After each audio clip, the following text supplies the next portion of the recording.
Yeah. Hello, everybody. This is Coming to the Mic. I'm Morgan Robinson. This is Matt Clemente, Villegas. Thanks for coming, buddy. Thanks for having me. Did you say thanks to meet? Glad to meet you. Glad to meet. What? Did you say glad to meet you? I said thanks for having me. Oh, I was like, we've met. I met you like 12 years ago. Yeah. Nah, it was 12 years ago. 5, 6. Something like that. Yeah. Matt's a big comedian in Austin now. Physically big. Yeah. No, you are physically big. Yeah. You're scary. Not big in other ways, but thank you. When another man calls me scary, that's like the best compliment. It is. It's really kind. When I look up at you. Thank you so much. It actually annoys me when people are tall. Yeah. It annoys me when some people are taller than me because I'm like, you're a freak. Yeah. You're disgusting. I'm not like you're a freak. I'm like, chicks dig you more than me. Yeah, but I'm 6'4". If you're 6'5" and over, you're a freak. No, yeah, like, that's outside the range. You should be put down. Yeah, for sure. Yeah. Like you're God's a menace. Gonna put you down soon. You're a menace to society. Yeah. Yeah, God's gonna cut you. You have something wrong with you. Absolutely. Well, this is Matt. He was a Yellow City comedian. Yes. For several years. In a past life. Mm-hmm. And before I was graced with being in Yellow City. But I did know you, Matt. I used to bother you at the gym, the various gyms that we would go to, Crunch and even Crunch TrueFit. And TrueFit, yeah. Yeah, I remember I knew Saul, so I'd go to the shows, and so I would see you there. And whenever I'd see you at the gym, I'm like, I was aspiring. I wanted to be a comedian really bad, but I was too scared to do it. Yeah. So when I saw you, I was like, I'm gonna go talk to him. Yeah, I remember we would talk about because I was moving to Austin. And I remember we would talk about like Kill Tony and all that, and you were a fan. So that's cool. It's cool that you started doing comedy. It's cool that you have a podcast. Yeah. That's awesome. You kind of paved the way, sort of, because I remember I didn't know where you would go to an open mic, and you told me that you're like, yeah, we go to the 806, and I was like, okay. And before even like actually wanting to even thinking about getting up, I was like, I want to watch you. Yeah. Like, I love comedy so much. I want to see how the sausage is made. Mm-hmm. I want to see I've seen the polished jokes. I've listened to podcasts. I know that you work on the stuff that's not as refined in the open mics. So I wanted to see that. And so there we did. I went and watched, and one day was just like, dude, you got to stop being such a little bitch and I used get to tell up you there. That. Yeah. Every day. And he did. Bitch. He did. He would just heckle me. Oh, bitch. Yeah. And I would go up there, and I would hang out with the people up there, and then I would just wait until like the very end. Mm-hmm. So there was like almost nobody there, and I would be like, do my little 5 and bomb and get off. Mm-hmm. And that was. I thought that was a good idea. It's been like 2 years now. I'm 2 years now from this point. This year, April makes 2 years that I started with Yellow City, but I took a full like year and a half hiatus before that, like starting around like 2021. Uh-huh. And it was when I was seeing you, and we weren't dating. I wasn't seeing him. Not yet. Yeah. Are you going to deny we weren't dating? We haven't yet. Not yet. I didn't know you were going to lie on this podcast. I think sparks could ignite, and we might accidentally touch hands. Yeah, sometimes I guess you just think there's more there than there really is. Mm-hmm. And so, yeah, I started at the 806 and did I think I did 6 or 8 mics, and it was over the span of like a year, and it was not good. I would see Nikki and Colin there, and you. Mm-hmm. And Gabe towards the end, and then I just fell off the face of the earth. Yeah, Gabe moved to Austin. He did. Yeah, he's an Austin comedian. I haven't seen him around. I don't know what he's doing. Hit him up. Yeah, I need to hit him up. Hit up Gabe. Shout out Gabe. Yeah, shout out Gabe. We're gonna get you out. So you're out and about now. So let me start. Where are you from? Because I actually don't know that. I'm from a little town in Texas called Amarillo. Amarillo, Texas. Spanish for yellow. Mm-hmm. Named after the yellow grass and the yellow meth. Similar to kind of like a Breaking Bad. Like he would do the blue meth and we would do the yellow meth, and it was like a competition, the yellow versus blue. I feel like that's true. Yeah, no, it is. We had our own Heisenberg, so I like that. Yeah. Not meth, but no, you should like meth. Yellow. It's actually healthy. I microdose meth. Microdosing meth. Yeah. We're put that on we're your meth bathroom maxing mirror. around here. Meth maxing. We're I like meth that. maxing. I like that new verbiage. Mm-hmm. That's cool, right? It sounds cool. You keep up with the clavicular stuff. I feel like everyone's talking about that. Clavicular. Yeah, that's the guy that does the like a clavicle. No, the looks maxer. I don't know what you're saying. But You don't know looks cool. maxing? No. Okay. Well, so explain that. Well, the guys. I don't keep up with that. Clavicular. Well, that sounds crazy to say, right? Yeah, that's his name online. Well, he's just like, if you're not like attractive, then like you're nothing. And so they do bone snatching, where he puts something on his face and puts a hammer on it, and they I don't know, it's supposed to make you more I don't know, like he hammers attract. His face? It's crazy, yeah. And it works? And he microdoses trenbolone, like a really strong steroid. Look him up, man. He's crazy. It's not good, but it's just fascinating. He's on TikTok? Yeah, TikTok, Kick. I'm new to the understanding what Kick is. Kick. That's like a streaming thing. Yeah, yeah. They stream everything all the time. Yeah, I don't. I'm not into streaming, but I know like the big streamers like Neon and whatever. It's mind numbing how much they will stream. Yeah, that Jewish guy. Yeah, I forgot how we got on Sneeko. Yeah, did you watch the Manosphere documentary on Netflix? No, man. Okay, we're not gonna connect on a lot of this stuff. I'm too old for this. I'm older. I'm younger than you, but I'm older than you. Yeah, but mentally I'm older. Yeah, I will say that. Yeah. I'm mentally stunted. I'm mature as hell. Yeah, you are. Yeah. Yeah. Yeah. Anyway, looks maxing. Yeah, what were we talking about just now? I don't know, man. You lost me. We were I'm about to storm out. Storm out the set. Don't you love how amazing my house is? It's so like it's like beautiful. I like that you have a manifesto in your bathroom. I hope you do get to kill the governor. Pretty cool. Dude, pretty I need people to stop revealing so much about me on this. I didn't know I needed to not to say everything you see in here. He's coming for the mayor.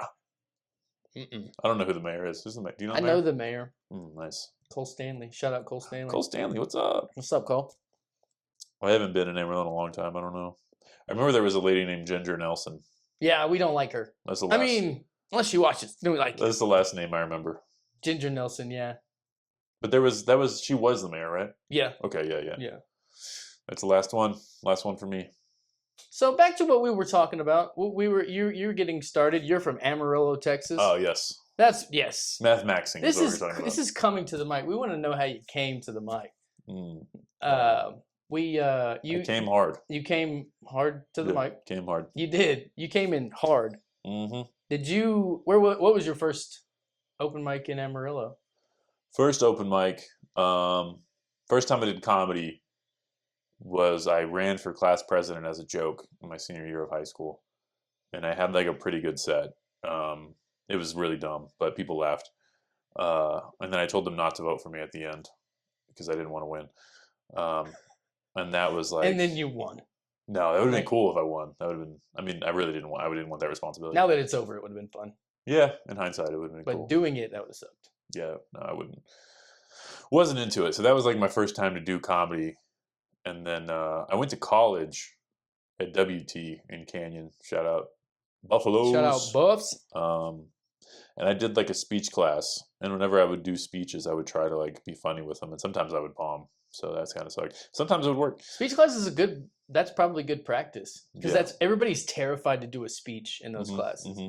It's like stand up. Yeah, for sure. And then I found out, I didn't know that there was any open mics in Amarillo. I didn't know how to get into comedy. I always thought, like, if I go somewhere, if I go to a big city, I'll do comedy, but I just have to go somewhere else to do it.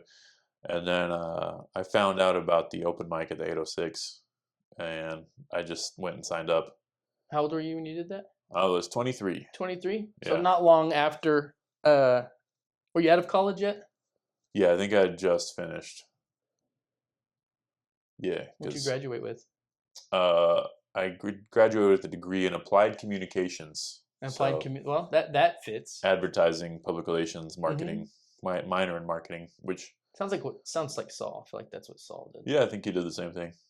Except he went to Amarillo College like a broke bitch, and I didn't say it. I didn't say I it. went to a real Dude, university. I know that he was starting beef on here, and if you clap back, that's on you. I'm not. This is not what I'm trying to do, because he said if you leave Amarillo, then you're dead to him, and I know that's fine. That I was not supportive of that. Hey, there is nothing wrong with being dead to Amarillo. I think it actually helps your life if Amarillo doesn't care about you. So thanks for coming out to the show. Yeah, so I'm sorry I didn't know this was going to happen. But you graduated, you got your degree, and then you went to the open mic at the 806. Yeah. And Thomas was hosting. Thomas was hosting. Tell me about that. Well, Thomas, nice guy. Big fan of the alcohol. He was usually wasted by 9:45. But he's a nice guy. He was supportive. When I started out, I wasn't good at all. Like there was like something there. You're like, this could get somewhere. But like early on, I was just like, my comedians that were influencing me at the time were like Anthony Jeselnik and like Daniel Tosh. Yeah. And those guys are very like brash and very like cocky. And I was trying to do that, but I didn't have the chops. Mm-hmm. So I just came off like just offensive. I didn't have the comedic. Which that might have been the case for them early on too. I don't know. Yeah, maybe. I mean, I feel like I do see that a lot with like newer comedians where they're like, you ever just want to beat up a baby? You know, like they just try to be like as offensive as possible. Yeah. And I guess if you stick through that long enough, then maybe you find your voice and it's like, okay, you got it. But if not, you just sound offensive for a while. For sure. And that was not the 806 is not the crowd to just be offensive. No. So I would bomb quite a bit. That's your only mic. Yeah. And I definitely made some enemies doing comedy. I made quite a few enemies doing comedy, which is funny. I tell me about that. I don't know who'd be your enemy. Oh, just people that would go to the 806 and be like, we hate this guy. Like, this guy is offensive. He's racist. He's sexist. Did Thomas like you? Thomas did like me. Yeah. Okay, that's all that mattered up there back then. That really is all that matters. I mean, I would also have like jokes that would land. You know, like it wasn't all. I wouldn't bomb just constantly. I would have things that would work, and Thomas like respected that, so he would always support me, and I feel like I could get away with more than other people just because Thomas was like on my side. So that was cool. It was definitely good. I had a good support system here. Like I mentioned, Buster Bledsoe. I don't know, he might listen to this, but shout out Buster Bledsoe. Yeah, that was the only comedy mic, and there were like 3 comedians when I started, but none of them were actively doing mics. It was like, we'll do like 3 shows a year, and maybe we'll go to a mic, and they weren't really writing, no offense if they're watching, they weren't really like working at it. It was kind of just like a hobby type thing, which I started, and I was like, this is what I want to do for the rest of my life. So I started doing. And who are we talking about when you say those people? Well, I think they all stopped doing comedy. So it was Austin, original wrestler guy, very talented, very funny, good at crowd work. Skylar Potter, he's really good. Shout out Skylar, the original. Yeah, I think he had a lot of like anxiety about performing, so he seems happier now. He's doing, painting and all that, getting into other ventures. Skylar. Yeah. There was this guy named Tristan. I don't remember his last name, but he was a little unhinged. But he's good. He's doing good now. So I think he quit as well. Where was Saul and Colin during this? Well, when I first started, they hadn't started yet. Okay. But I remember when Saul came, it was me. Saul. I keep saying Saul. I keep saying Saul too. That Better Call Saul thing. Yeah. But it was just me and Skylar who were doing mics, and when Saul showed up, and I remember he was funnier than both of us, and we were both like, dang. Yeah, we were both like intimidated because he just went up there and he was like so natural, and he didn't really have jokes. He was just like conversationally funny, and we were just like, damn, this guy's so good. And he would like, he would like talk shit on us for like looking at our notes. It's like, oh, I hate this guy. Yeah. And he hasn't been doing it. Yeah, I've known Saul for a while. When I went to WT. That's how I met him, and he was always like he just had that natural funny thing. He was one of those guys that's able to go, this is my natural personality, funny in conversation, and then he just goes, I'm just gonna put that on stage. Yeah, that's hard. It is. It's taken me a long time to like I think most be people myself can't on do stage. that. Yeah, it is difficult for most people. But yeah, he had it right away. Colin pretty much had it right away. Colin's always been like a good writer. I hate to interrupt you again, but Colin, I just never saw him not be good either. Yeah, he's always had like a good like monologue. He's always been a good writer, so he's always had like he'll write like one joke and it lasts like 8 minutes. Yeah, and he can just add tag after tag. And even like if the crowd's not into it, he's like, I'm just still gonna go and do the whole thing. Yes. So he's bold. He can stick it out, and he always finds a punchline. Yeah, always finds a laugh line, and he uses a little bit of that personality to say a word funny, and also, but he always finds it. Yeah, Colin's good. He's good at I don't know what the big word fan of Kenny G. Yeah, he missed our show for Kenny G.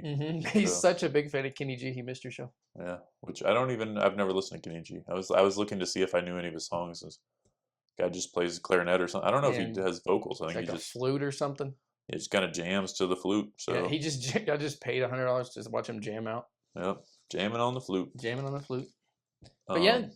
Yeah, so they came up like probably like a year after me, somewhere around there. But they were both pretty close at the same time. And so then everyone's just kind of started falling in after that, like Fredo and Kevin and Gabe.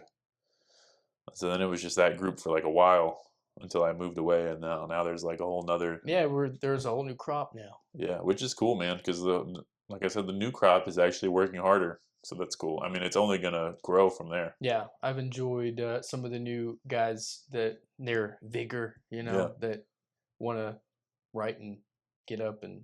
For sure, yeah. No, I was very like disheartened with the whole scene before I left because I was like, I was the only one doing mics. I was the only one going out, and I mean they would occasionally pop in, but not like consistently. So I was just like, dude, this place sucks. I gotta leave, which was a good choice because I mean you can grow so much more in like a bigger area. Yeah, iron sharpens iron. All that gay stuff. Yeah. So just being around really good comedians is gonna make you better. So you think that was a good move to go small market Amarillo for a couple years and then go, okay, I got my sea legs under me. Now let's go to the big show in Austin.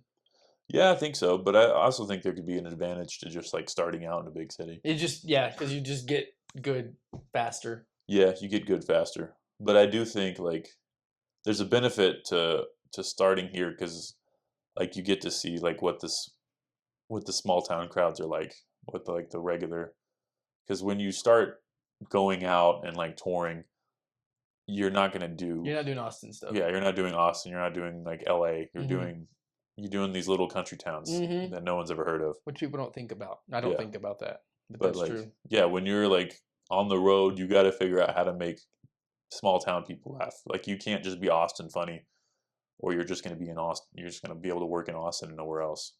So have you done some road work?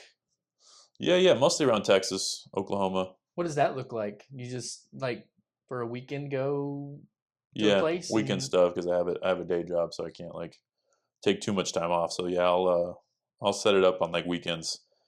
Kind of like you did in Amarillo yesterday. Yeah, exactly. So little towns around like the Dallas area, or I'd go to like Oklahoma City, Tulsa, like Houston, San Antonio. At least. How do you do that? You just call the club and be like, "Hey, I want to do a show." Yeah, I was working with a guy who was helping me out for free, which was awesome. And he helped me book the Dallas Comedy Club, and I got to headline there. So that was dope. Good club. Yeah, it was a great club. I know some people that work there. Yeah, and they said they put me back on again. I just haven't hit them up again. But Nikki Butler does. Nikki Butler plays that club sometimes. Yeah, funny guy. But it's really just like knowing people. Like you meet a comic, like I met a lot of comedians at like festivals, and you meet those guys. And like, yeah, hit me up, come work in Oklahoma. So that's how I got some Oklahoma gigs. There's a guy named Daryl Felsberg who runs like Paris, Texas, but he's from here. He started comedy here. Yeah, I met him. yeah, but he books me on a lot of stuff as well. So he'll send out like emails and be like, "Hey, these are all the available shows coming up," and so he kind of picks and chooses who he thinks will be good. Mm-hmm. You know, but he's helped put me on a lot of places. Yeah, he was doing a lot. Like he was really savvy on all that road work stuff and organizing clubs and dates. And he said he had like a stable of comedians. He could just fill a weekend wherever he wanted. Yeah. So it's being funny, but it's also being like a good person to work with. Mm-hmm. Being on time, just being a good hang is like almost more important than the jokes themselves. Like, is this guy gonna be fun to be on a road trip with? Yeah. You know, is this guy gonna be cool? Is he gonna be annoying? Yeah. Is he gonna fuck up the hotel room? Mm-hmm. Is he gonna show up late to the show? Is he gonna get drunk and hit on a waitress? And is he gonna walk a whole crowd because he can't stop talking about, whatever? I'm sorry, you gotta edit that. Grape. That's the preferred nomenclature. We gotta mark that time because you're gonna get demonetized or whatever. Are you monetized? Mm-mm. Okay, cool. We can say it. We say whatever we want. Oh, does B Rice still have a podcast? He does. Yeah. Okay, nice. I I was just being stupid on his podcast, and I said that word like 23 times. I probably pissed him off. He's like, I'm sorry, B Rice. He's like, I got one view on that. No, he had to go and edit it out, and I was like, oh man.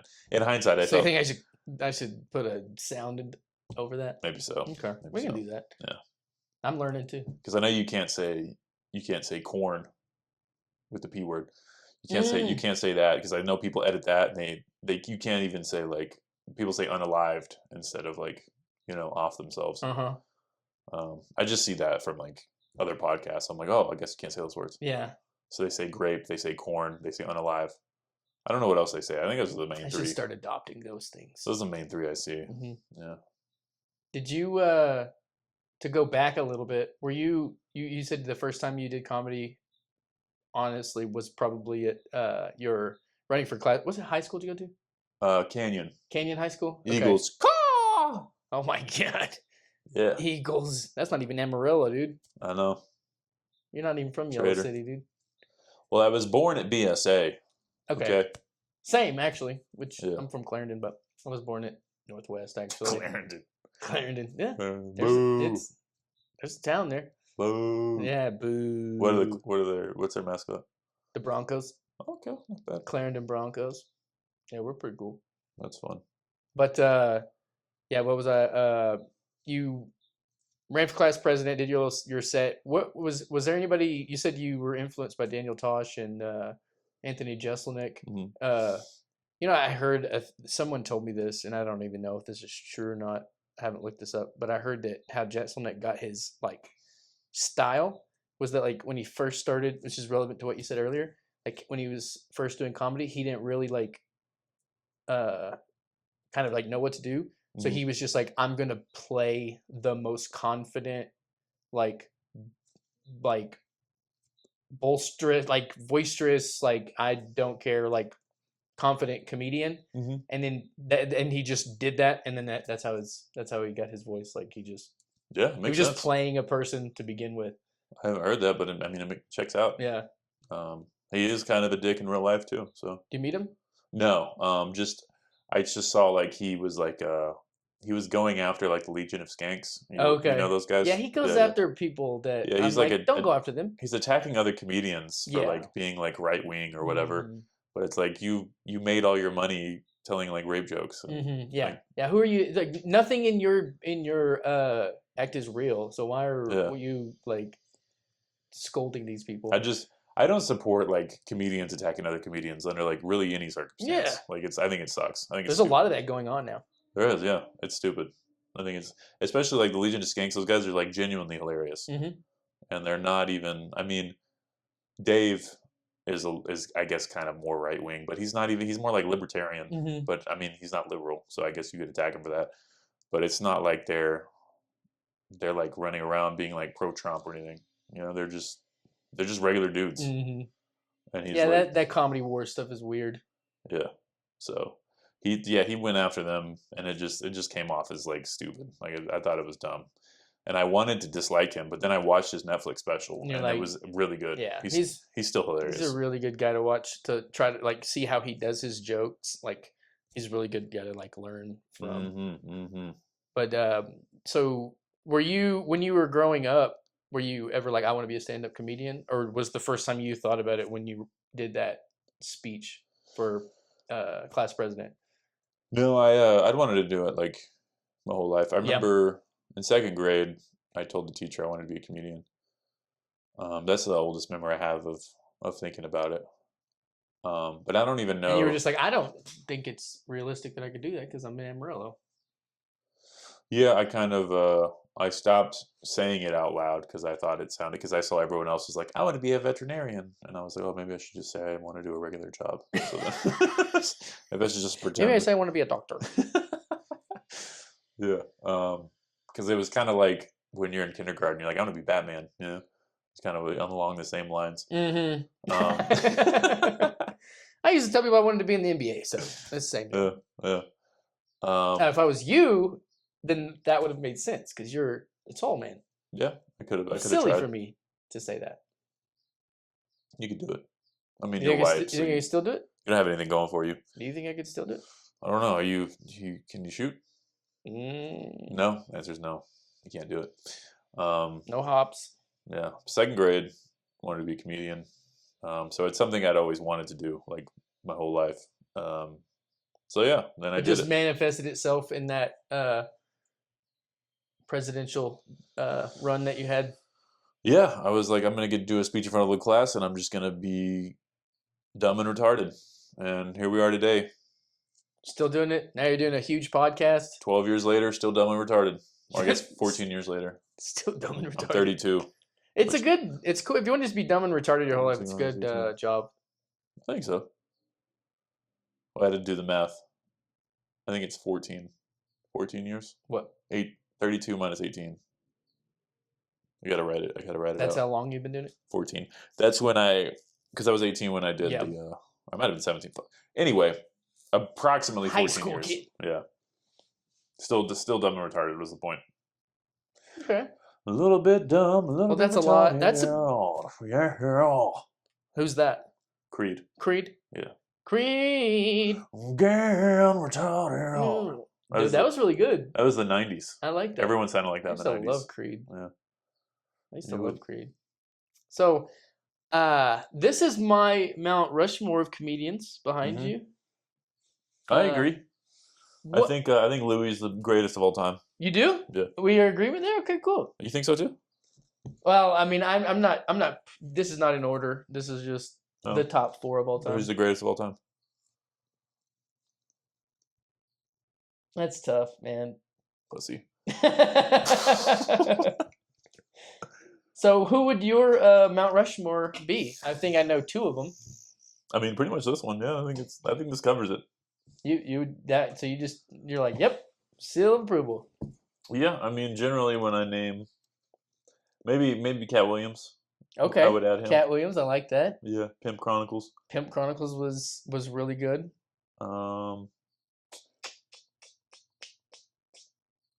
Yeah, I think that's it. I don't know if I would add anyone else. I thought you were gonna say Jesselnick and Tosh. No. Who would you add to this list besides Cat Williams? Besides Cat Williams, it's a hard question, man. It's a hard question. I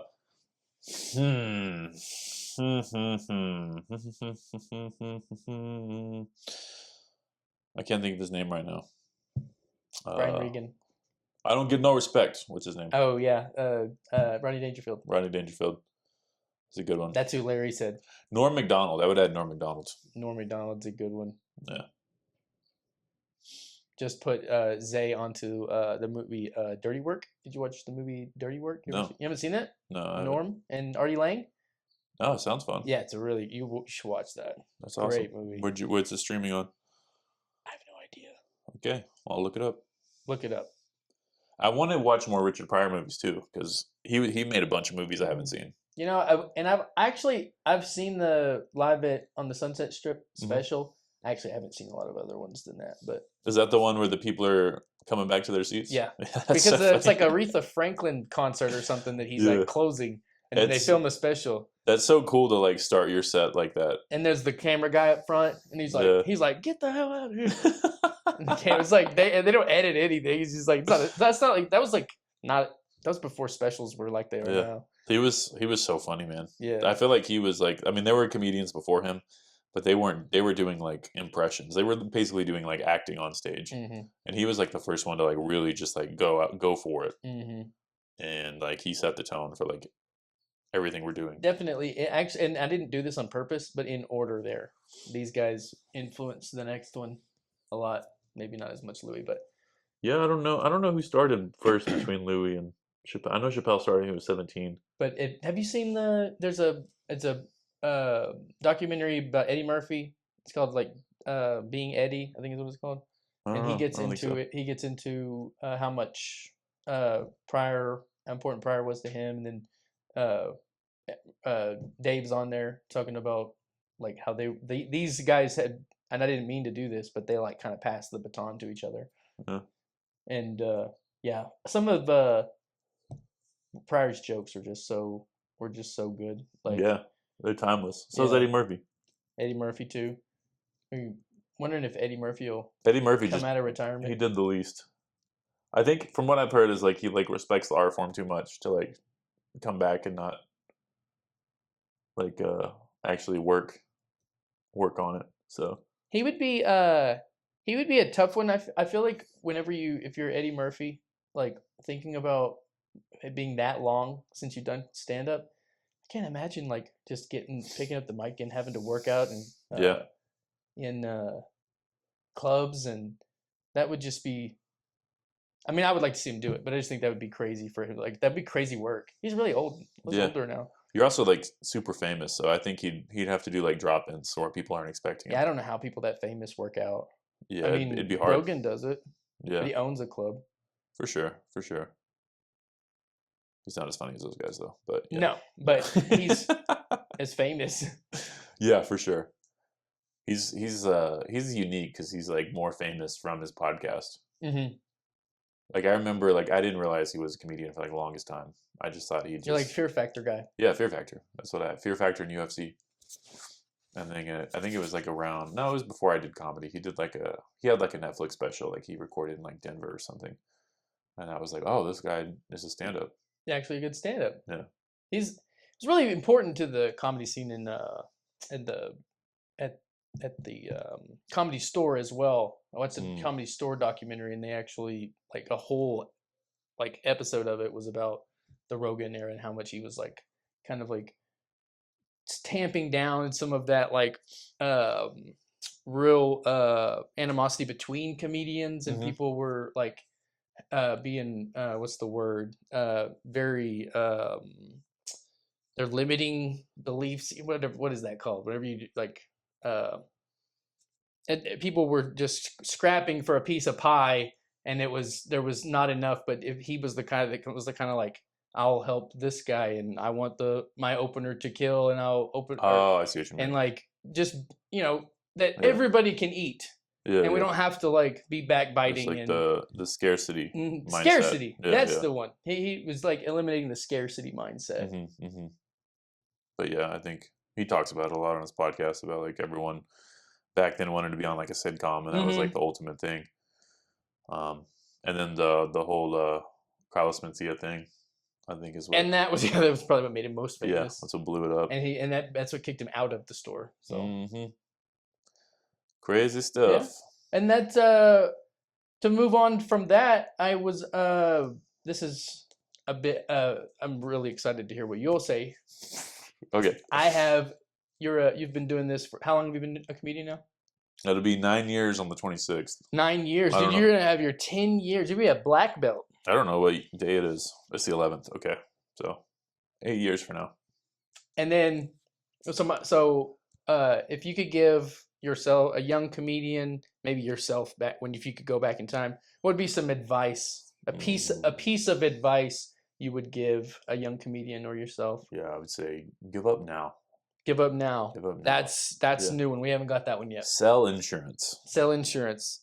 Um, Sell aluminum siding. That's what. Aluminum siding. That's what Rodney Dangerfield did. Good advice would be. I'm a young comedian. I've been doing it for 6 months, and I'm like, man, I'm kind of spinning my wheels on this thing, Matt. What do I do? I don't know. My advice would just be like simple and just be like, keep doing it. I don't know. I don't know what other advice. Be consistent. Yeah, be consistent. Don't stop. Don't stop. Write every day. Every single day. Even if you have nothing to write about, just start every single day. Just start writing. How do you do that? You just sit down with a notepad and a pen, and you just write about how you can't think of anything funny. Just whatever thoughts, you just put them out. You're like, I can't think of anything funny. Yeah. I'm writing on this. My butt itches. Yeah, exactly. And then you just talk about your day, and then you're like, it sucks that my mom's mad at me. But I think just the act of writing, something comes out of it. Yeah. That's what some people forget, that it is just writing, like writers who write books write, people who write poetry write. It is just the English language written still. It's spoken word in its final form, but it is just writing it down. There's as much mystery as there is to it. A lot of it is just kind of like the English language, like just writing, and there's a setup, and then here's the punchline. And so I know there's people that are more and less talented, but I agree with what you said. Just like write stuff down, because if you're not writing anything down, then you're not gonna. Then even when you do have good ideas, they're not gonna flow. You need to be able to write the jokes. I think it's the book. Have you read The War of Art? I have not. Yeah, I've heard of it. It's a pretty easy read, but I read it recently, and it's just kind of all about like the muse, and it's like getting your creative ideas. I like it. I'm going to read this already now that you said the muse. And it's kind of like just getting like, you have things come to you, but you have to be like ready for them. So it's like, so you're like accepting. So it's like you're just the act of writing. Things are going to come to you, is if you leave yourself open and available to them.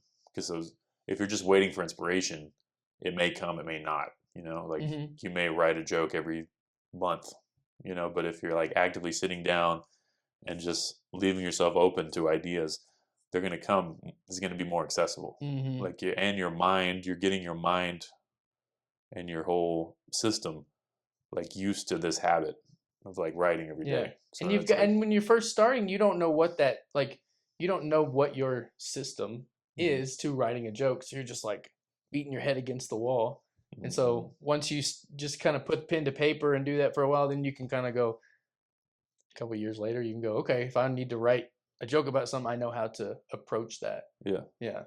And you have to accept that the majority of what you write is absolute dog shit. Like if you and this is where perfectionism can really be your enemy here, where like that, like if you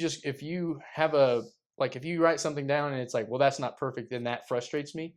You need to eliminate that thought process. If the quicker you can get away from that, the better, because most, like you said, most of it is, it's like panning for gold. There's going to be a lot of dirt that goes through that filter, and then eventually you get it's a laborious activity. You know? I mean it's that's what the War of Art is basically saying. Like, if you want this to be a job, you have to treat it like a job. You got to clock in. Yeah, you got to do the work. Which is like almost counterintuitive, because most comedians do comedy because they don't want to work. But it's like, which is that's funny. But I mean, if you want to get good, you have to treat it like a job. You have to work. Yeah, work is unavoidable. Yeah, and I think that's the as many disadvantages I feel like I have. One of the advantages is that I've never been. I've always been like, if you need to work at something, do it. Because I've never been really good at anything. So everything I've done, I've had to work at. So I was not like, oh, this is too hard. I was like, I kind of like understood what I was signing up for, and like it was not a like I know that I gotta grind for sure, and it's that I think that's really good advice to. You said the war of art is what it's called. Yeah. So it means it's actually talking about all types of art. Yeah, it's like anything like creative. So like painting, drawing, writing, comedy, music. Do they talk about comedy in the book? I don't know if he talks about it specifically, but it's just like just art in general. Like anyone who's an artist, which everyone can be an artist. Everyone is creative in some way. I used to think that I was not. I was like, I don't have that. I don't have that. And then you make people laugh and don't realize that that's kind of art. Yeah. Even when you're not doing stand up, whenever you're kind of holding court and making your friends laugh, that's kind of art. It's I think it's inherent in you, and you don't actually know how that's working, but you have learned up to that point how to make people laugh, and you kind of just do it. Yeah. And you don't really know the nuts and bolts of it, but you just do it. But when you start doing comedy, you got to start understanding the nuts and bolts a little bit more, and how to write it, how to make it. Making people laugh in person is way different than making people laugh on stage. For sure. It's like writing. I mean, what you're doing is it's not the same thing at all, because you don't go on stage and go, all right, let's talk about a topic and then make somebody laugh.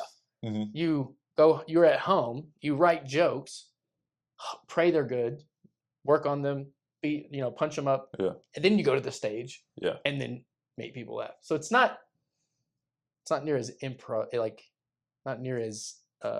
improvisational as making somebody laugh in person. Were you always like really funny in conversation? Yeah, I always had like this dry, sarcastic humor, and I enjoyed making people laugh. So I would always like make some crazy comment that I know would like catch people off guard. Yeah, and I would just enjoy shock. Yeah, I was big on the shock stuff, or just say something super gay and make people uncomfortable. It would always make me laugh. Yeah, as a white person, we know that we do that big time. Yeah, that was fun. I would enjoy making people feel awkward. Didn't say like that was like my thing. That's part of it. Yeah. Making people feel awkward. And then releasing the tension. Hopefully. Sometimes you don't. Sometimes you tell a joke and everyone's like, oh. And you're like, bomb. Yep. It's a practice. I would also say get on stage as much as possible. Is super important. So if you don't have a stage to get on to, go to one. Yeah, go to one. Drive to Lubbock if you have to, which sucks. What if you're a guy like you who didn't have a great scene? Because in Amarillo, we do 3 mics a week, so we know the ropes. So you go to the mics and you're good enough, you get on stage, and then you get on the show. What if they like you or someone in a smaller town doesn't have that? You just move. Yeah, move to a bigger town or buy a speaker and a mic for $200 on Amazon and go. What's the most obscure place that you did an open mic at, or did comedy at? An abortion clinic. Abortion clinic? No, I'm just kidding. Did it go over well? Yeah, a lot of baby jokes. Most obscure place. Because I've heard, because you've done a lot of those, I feel like. Yeah. I mean, just funny story about you doing comedy in a house. Oh yeah, well that was my backyard, but that was during the pandemic, so like everything was shut down. Okay. That was when everything was shut down. I was like, I'm just gonna do a backyard show, and I had a friend help me build a stage, and I had people come play music. So it was like a regular mic. That's pretty cool. Yeah, it was fun. It was a good time. You ever bust in on a karaoke or a? Oh yeah. You do? I remember what was that place called? It's the biggest karaoke bar here. I can't remember the name of it. Pub 26 is what it's called now. It was called Duke Tracy's. When it was Duke Tracy's, we showed up to the karaoke and did like a block of comedy. And the first guy, do you remember Logan? Logan Inman. Shout out Logan. He just had a child recently. Anyway, he doesn't do comedy anymore. But he had this he had this joke about how his dad would shoot up heroin into the vein on his penis. And that was his opening bit. and the whole crowd was like, "Fuck this!" and they like stormed out. There's a big vein there sometimes. That's There not a is, bad yeah. idea. I wonder if people have done that. I'm sure they have. That's that's probably pretty abrasive. Yeah. And that was So where? that was at Duke Tracy's, and Duke Tracy's. people were very upset. Mm. And that's the case in a lot of places in Amarillo. Like if you stop the music to do comedy, Yeah. they are not happy. Yeah. Well, So. and we've, shout out Hobby. We've like, he has helped steward some of these open mics. And when you get there, sometimes, I mean, these places, the patrons don't want you there. Yeah. More often than not, I would say. You have to evolve that, like at Mulligan's. When we first started doing Mulligan's, we were doing that for a while. We got kicked out of there, but we were at first, especially, dude. They could not care less. Yeah, it was like just not even looking at you. Not, I mean, and I'm screaming and like at people directly, like just so they will be looking at me. And eventually you get more comfortable. People start understanding that that's what the open mic is going to be there on Monday. And eventually they soften up. And I think when we finally got to where I was like, okay, this feels like an open mic, that's when they kicked us out. Yeah, because nice. people were finally open to the idea of comedy on football night. Yeah, I think a good thing, one of the most important things to learn with comedy is to be comfortable bombing. And this is a great scene in that you're going to have the most uncomfortable bombs here. So if you were to move to Austin, for example, you're like, oh, I can handle this. Like I've had people throw bottles at me. Like this is fine. Like people not listening is great. Like I can handle this, no problem. Like, so I do feel like it gave me thicker skin when I had people yelling at me and booing me and trying to fight me. I've had multiple people try to fight me in Amarillo, just on stage, try to take the mic from me. Yeah, it can get. We've not had that, but we've had. There's been some pretty ruckus, pretty wild mics and some stuff.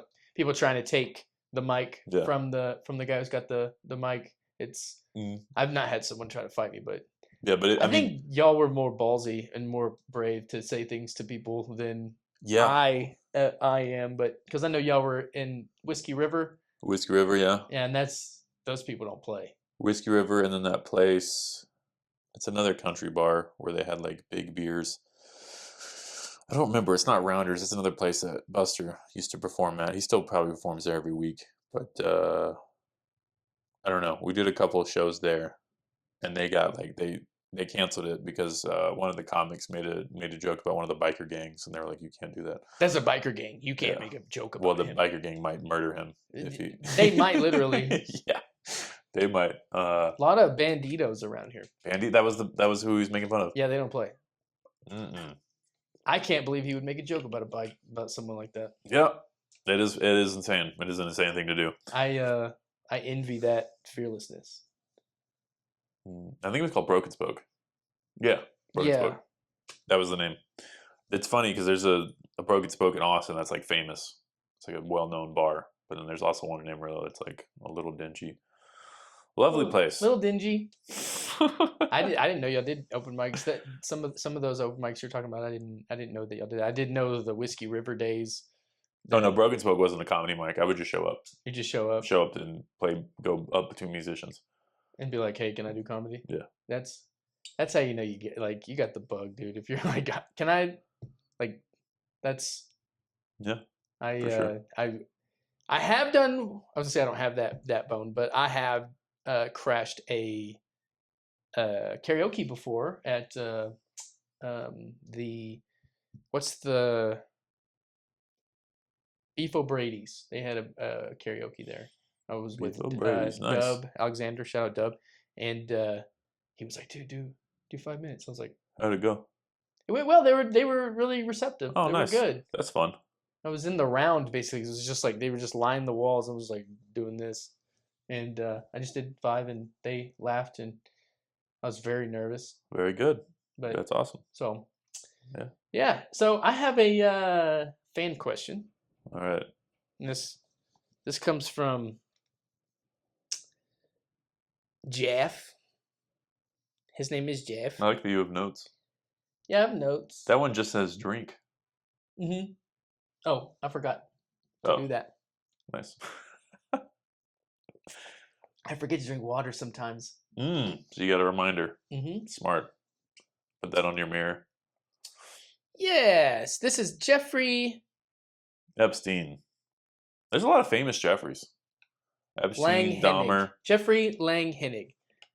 And he says that he used to see you at the gym, which we love the gym. I'm glad that that you work out. I think that's very important. I love going to the gym. Thank you. That's where I used to bother you all the time. Thank you for supporting me. Yeah, I support you in that. And Jeffrey, he says, what are your favorite Blink-182 songs?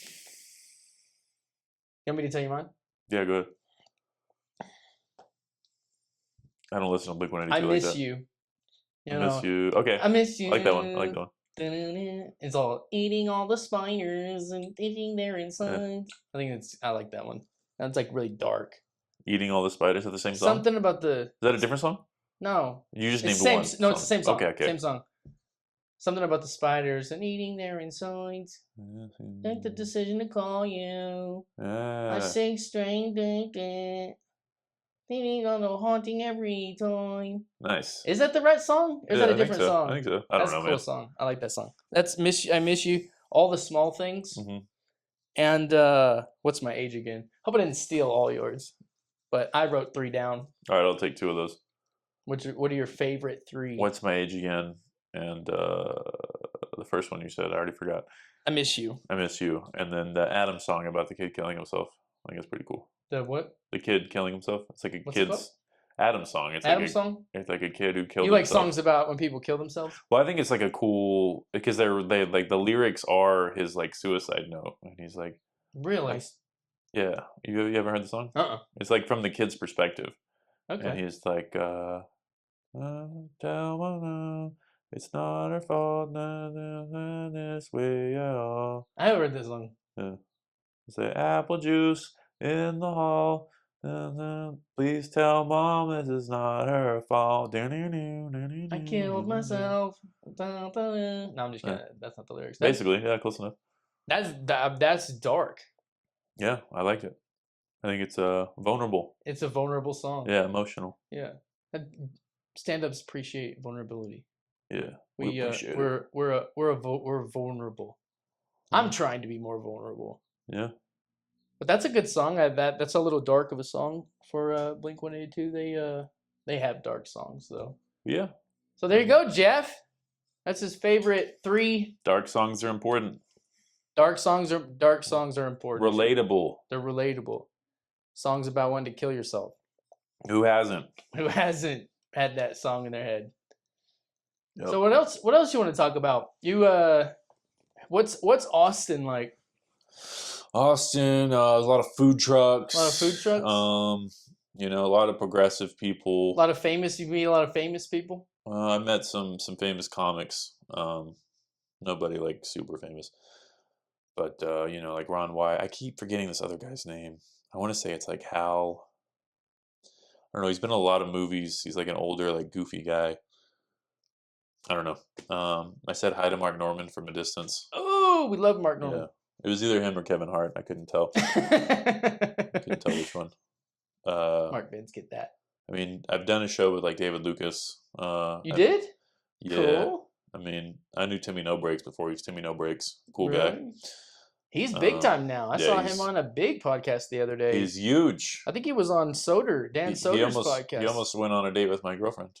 Really? So yeah, we both had inter. His girlfriend's here. Yeah, they never went out. She canceled the date because she met me. So she was like, he's tall.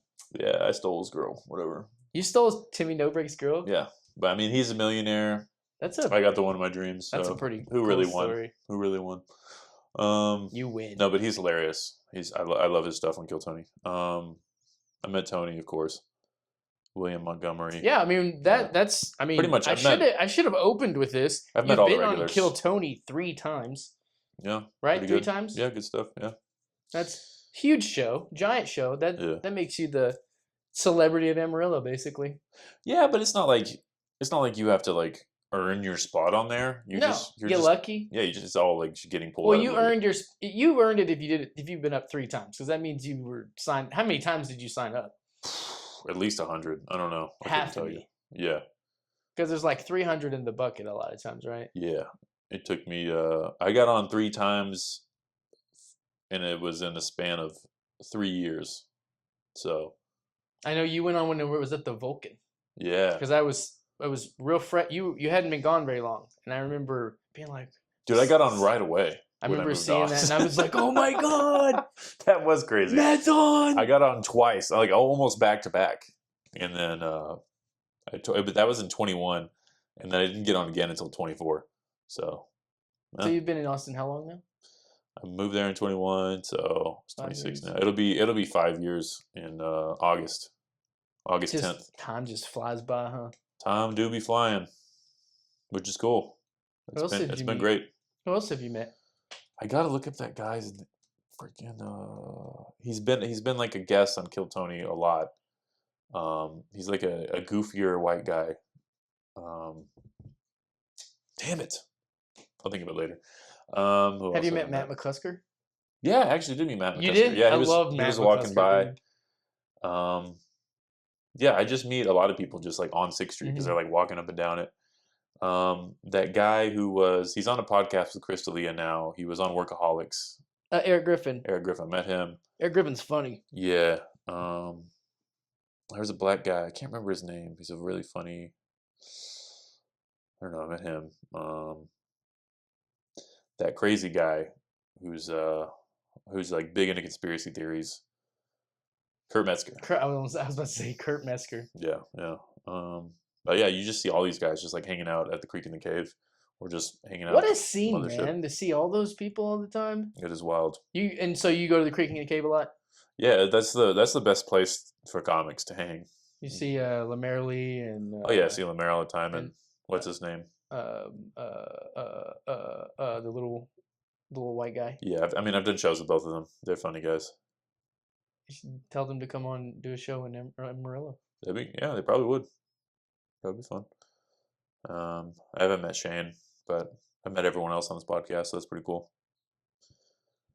But yeah, I think Matt McCusker is like he's like famous in the comedy world, but he's not like a lot of these guys. They're like famous in the comedy world, but like they can walk down the street and no one's gonna say anything. Which they probably love. Yeah. To be like famous, but not like people just swarming you famous. Like out of everyone we've named, I think Shane is the exception. Like Shane, he probably can't walk around like as much as everyone else. No, yeah. Or Joe Rogan. Yeah, definitely not Rogan. Did you meet Joe? No, I haven't met Joe. Have you seen him? I mean, I've watched him live, but I haven't like been in the same room. I want to go. I want to go to the mothership. I think I'm supposed to go in like around the 4th of July. I think I'm going to go. Nice. You should do a show then. You should book yourself a show then at mothership, because it works that way. Yeah, so I can show up and I can watch you at the mothership. I'll hit up Rogies. Then I'll do the podcast. We can do the podcast at Rogies together. Yeah, we'll both be on his Joe Rogan experience. Yeah. When are you going to be on Joe Rogan, you think? He keeps hitting me up, but I'm just... You're so busy. He's just not my vibe. And that makes me feel good because you're on this one. Yeah. I mean, I think this one is really like a game changer. Yeah. Like being on Rogan. That's what I consider this. Being on Rogan, I might get like 5 followers. You know what I mean? Like, what is that going to do for me? We're moving the needle around here. Like after I do this, I'm probably, going to wait for it. Be on Dateline. Yeah. Probably going. You might be on Dateline because I'm going to kill you. Yeah. Like I'm gonna get a documentary out of this because I'm going to be a serial killer, and they're gonna be like, they're gonna use this as footage. They're gonna be like, he admitted it. Why didn't we see this coming? He killed him on his podcast. Yeah. And then that's going to blow up your podcast even more. And then everyone's going to be like, we got to be on his podcast. Yeah. And this comes to our close. I'm going to pull a knife at him. Oh, that'd be sweet. Stab you. What an ending. This comes to the end. And here we go. What a classic. Yeah. But yeah, this is the place to be. Coming to the mic with Morgan Robinson. This is the place. Your beard's not that big. I don't know if you know this. Nope. It's not. You got to change that. It's hard to change that. Good head shape. I just need to get a white. Yeah. I like the crab. Crab, yep. That's Kraken crab. Do y'all still do that one? Yeah. Okay, nice. Kraken Crab, Bliss 66, 806. Bliss 66 is what Leftwoods used to be, right? Mm-hmm. How is it? Is it the same in there? No, it's gone through a transformation. It's a bit of a Latino themed bar. Oh, Bliss 66. Yeah, Bliss, yes. Oh. We have some Spanish-speaking patrons. There's some Spanish-speaking comedians too. Oh, good. Bien. Yeah, muy bien. Mm-hmm. We got some Spanish mics in Austin. Yeah. I think you should get Saul on those. Yeah, he would love it. He does. He kills, but he kills on those too. When he was in Austin, they loved him. He every mic he did well. Yeah. Yeah. So just move. Yeah. Saul. I'm not saying move. I don't want you to move, but maybe you'd be famous if you did. He could. He could do it. He could do it. Stop selling Dish Network. Shout out Dish Network. Our first sponsor, Dish Network. Oh yeah. Oh yeah. Matt, I appreciate you coming. Oh yeah, thanks for having me. Did you get through all your notes? Looks like you erased some. Yeah, I erased some. Anal sex. Why'd you erase that one? Because we already did that. Bomb story. All right. Morgan wrote these jokes. Did you print that? A girl gave me that as a present. Shout out Megan Wilson. Oh, shout out Megan Wilson. Because I'm, as you can see with my cards, I'm a big card guy. Mm-hmm. And she gave me as a gift these personalized cards. Oh, well, you can, as a gift, give her these tampons. Another sponsor of the show, Tampax Pearl. Soak it up. Yeah. Oh, yeah. How could I forget the other sponsor of the show, Tampax? Yes. Well, thanks for coming. Yep. Thanks for having me. You killed last night. Thank you. Did good. First time I saw you headline. I killed a person. He killed a person. Killed on stage and off. Yes. And it's a sold-out show. Yep. Good show. You're welcome for my presence. We appreciate it. This is going to be your biggest episode ever. I hope so. I'm the Cat Williams of the Amarillo comedy scene. Yeah. So you're the Shannon Sharp of the Amarillo comedy scene. So yeah, I'll take it. I'll take the Shannon Sharp. You need to say something a little bit more controversial for that dynamic to shine through. Like, you need to admit to killing a comedian or something. That was a good podcast, by the way, that they did, though. Kevin Mason is secretly gay. Did I sound like Cat Williams? Yeah, there you go. That's not so secretly, but yeah. Kevin Mason has been stealing my jokes for 25 years. I don't sound like Cat Williams. I just sound racist. Edit that out. We can edit it. Actually, I don't know how to edit it, so it's all going in there. But thanks, I read 17 books yesterday morning, Joe Rogan. I've read 17 books since I got here. I run a 4.340. I just sound like an uppity white man now. Yeah, dude. I'm bad at impressions. You sound like I sound like a guy 1920s baseball announcer. 1920s. Well, that's Cat Williams to me. That's Cat Williams to you? Yeah. A white man from the 20s. Well, tell everybody where they can find you. You can find me in the streets of Austin. Find me. Don't find me, find Jesus. That sounded cool. We just cut it right there. Don't find me, find Jesus. Clemente's Corner on everything. Clemente's Corner. You still have the pod, Clemente's Corner? No, I was gonna bring it back, but I was also thinking of just ending that one and starting a new one. Starting a new one called Sacred Clown. I think it'd be cool. Cool. It's a cool name, but I also got to make time for it. Mm-hmm. So it's it's time consuming. It's a whole thing. Yeah. I'm hoping it'll get easier, so it'll be just skip along a little bit. Yeah, you got to get an editor. Yeah, I killed the last one. Yep. Killing people in Amarillo, Texas. Mm-hmm. You don't get arrested because nobody cares. I thought we were signing off, but I thought the crowd would appreciate the Stanley Marsh joke more, but they were just kind of like, Very surprised. Thought that was going to go real, yeah. Yeah, I was excited. To talk They acted like they didn't know who that was. Yeah, they were really weird. That's like they were most famous for is Stanley Marsh. They were up and down a lot. Like when Saul was asking about porn, they were all just like, you never like know. You all watch porn. Nobody admitted to anything. I know. That's not a good sign. But fun fact, I am 26 days free. Congratulations. Got an app. Thank you. You got an app? Yes. Praise God. An app that keep you off the corn? Yeah. Oh yeah, I can't say it. Corn. Free from corn. Yeah, so it's like this app, and you like you download the app, and then it gives you instructions, and so like it like blocks a bunch of stuff, and it like tracks you on Safari. So now it's just like, clean, not clean of the devil, not looking up nothing. Cool. Well, congratulations. Yeah, no boobs for this guy. No boobs. Nope. Just his girlfriends. Yep.